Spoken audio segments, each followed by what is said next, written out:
And let's start with VA loans, because this is an area that I think a lot of people maybe don't pay attention to. There's some great programs for the men and women who serve this country or who are family members of people who serve this country, because they deserve to have something. And this loan product that's available to them is really, really incredible. So why don't you go in and talk about what VA loans are and what they can be used for? Okay. VA loans are loans that are guaranteed through the Veterans Administration Home Loan Guarantee Program. If you have served in any of the armed forces, Army, Navy, Air Force, Coast Guard, Marines, National Reserve, National Guard, rather, reserves, you are eligible for VA financing if you have an honorable discharge or you have served you can be active duty and have served for a certain length of time, or been in combat after 80 or 90 or 180 days, you're eligible for VA financing. You can finance 100% based on Fannie and Freddie loan limits. So in high cost areas, it's up in the 720 range, and in non-high cost areas, it's in the fours. And there's no mortgage insurance. The VA Home Loan Guarantee Program exists to get veterans into homes. So there's a lot of flexibility in the guidelines, in the credit restrictions. It's a fantastic program. And unfortunately, only 14% of the loans originated in this country are VA loans. So figuring out how to get veterans into homes using VA financing makes a lot of sense. You can finance up to a $2 million loan amount, but there's a formula for down payment once the loan amounts go over the Fannie limits. Mm-hmm.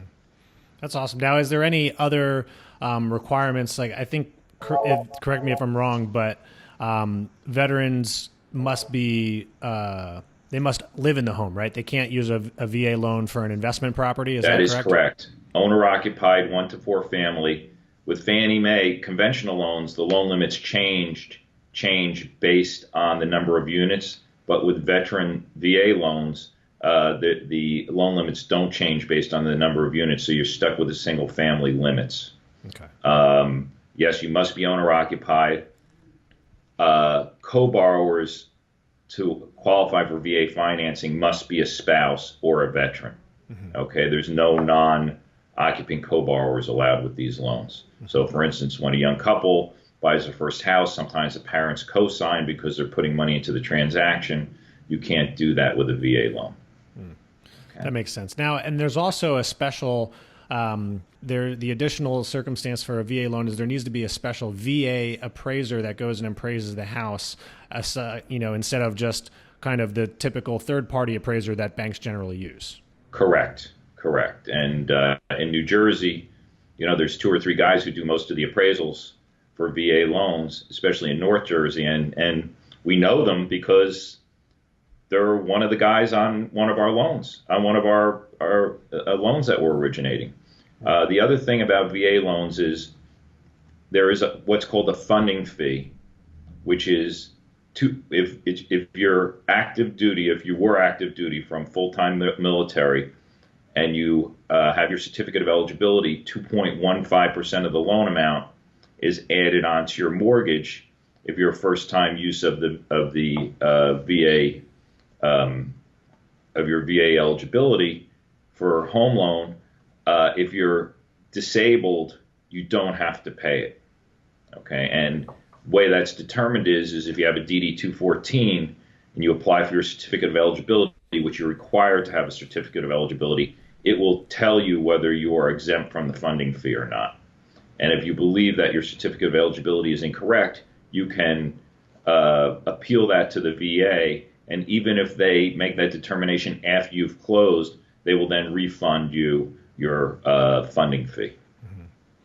That's fantastic. I mean, this sounds like a great program. Is there anything in particular that Sunquest does to help people with VA loans that might be different? Or is there something that maybe somebody who served but's not quite sure if they qualify, they should make sure they ask their lender when they're looking to apply for a VA loan?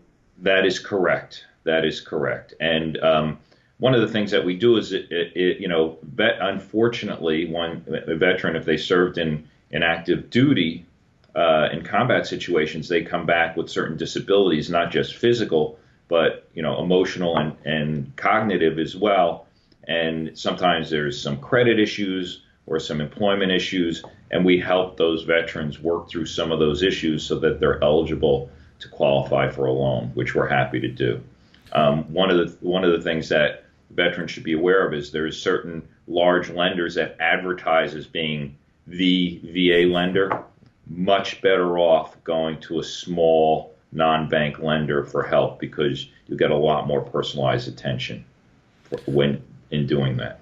So for the real estate agents who are listening, I would recommend going and seeking out a lender like Mark or Sunquest. If you're not in New Jersey, someone, like a Sunquest Funding early on if you have a client who is a veteran, because if there are certain things they need to work through credit-wise, they can start that process before you get far enough down the road where it's like, hey, let's put in an offer, and they find out that they may not be approved or there's certain things that they need to do.